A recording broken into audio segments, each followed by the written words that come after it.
hukum ASB dan apa yang patut dibuat dengan duit dividennya, sekiranya haram atau halal, tengok macam mana.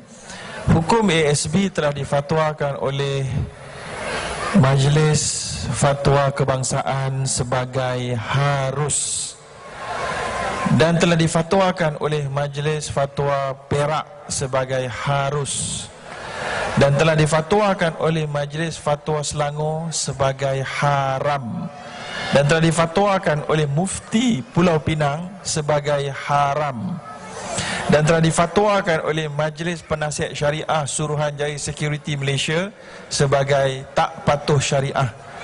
Tak patuh syariah itu bahasa korporat bagi haram. So nak pakai yang mana satu ni?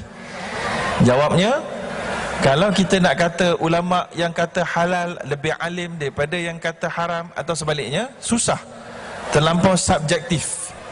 Maka apa yang kita nak buat, kita tengok dari sudut mandat yang diberikan oleh kerajaan, siapakah, badan yang manakah yang paling tinggi hierarki, kuasa, authority undang-undang. Tahu tak siapa? Mana satu? Jawabnya, Majlis Penasihat Syariah Suruhanjaya Security Malaysia. Itulah dari sudut hierarki, authority undang-undang yang paling berpengalaman, yang paling spesialis dalam menentukan hukum hakam pelaburan halal atau haram. Lalu mereka mengatakan haram. Yang kedua, kuat authority adalah Majlis Fatwa Negeri-Negeri. Kerana negeri dia duduk bawah sultan punya kuasa. So jadi dia boleh diwartakan dan jadi undang-undang. Jadi oleh kerana itu, yang corot sekali adalah Majlis Fatwa Kebangsaan, sebab dia tidak ada kuasa kecuali menasihat dan tak ada boleh jadikan apa-apa ke warta undang-undang. Justru kalau dari sudut itu, ASB kelihatan syubhah, sebab ada kata halal, ada kata syubhah. Yang paling autoriti kata haram.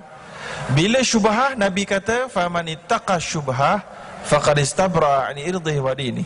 Siapa yang menjauhi syubhat, dia berjaya selamatkan agama dan maruahnya. Justru kalau tanya saya nak maklumkan ASB, kalau ada wakil dekat sini minta maaf, saya beritahu dari sudut akademik, daripada wang terkumpul ASB yang semuanya orang Bumi Putra Melayu punya duit, 25, 23, 24% lebih kurang, katalah RM10, RM2.50 digunakan untuk letak di dalam Maybank Group. Sebahagian lagi, beberapa RM1 lagi diletakkan British American Tobacco. Rokok hukumnya haram, ya? Gabung-gabung menyebabkan peratusan yang haram itu tidak layak untuk menjadikan saham amanah saham Bumi Putra sebagai patuh syariah, kata Suruhanjaya Security. Jadi kalau tuan-tuan tanya saya apa nak buat, yang pertama, Allah kata wa in tubtum falakum ru'usu amwalikum la tadhlimuna wa la tuzlamun. Kalau kamu bertaubat, kamu dan tidak menzalimi, dan duit pokok kamu punya. So semua duit simpanan ASB kita simpan RM8,000, RM10,000, semua RM10,000 kita boleh ambil balik, sebab itulah duit yang kita letak. Tapi dividen yang lebih daripada RM8,000 itu, yang itulah yang syubhat. Bila syubhat, kalau tuan-tuan orang yang warak, orang yang takwanya tinggi, tuan-tuan jangan pakai satu sen pun untuk diri tuan-tuan dan puan-puan. Untuk beli beras ke, beli sofa ke, beli kasut ke, bayar cukai ke, bayar saman trafik ke, selagi mana untuk diri tuan-tuan, tak boleh.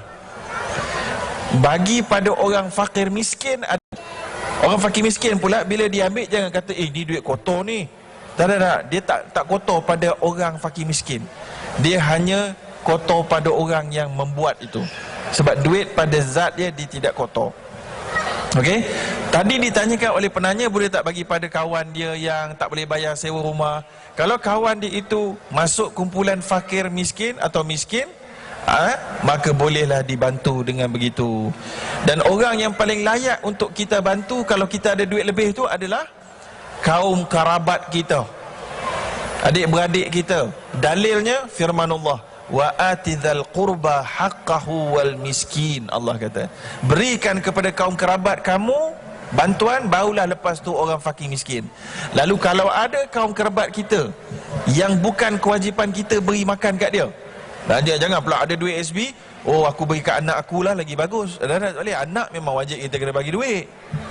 Ni bagi kat kakak kita yang susah, adik kita yang pakai hemodialisis ke contohnya, ini pula yang leukemia tengah nak pakai duit, kita bagi.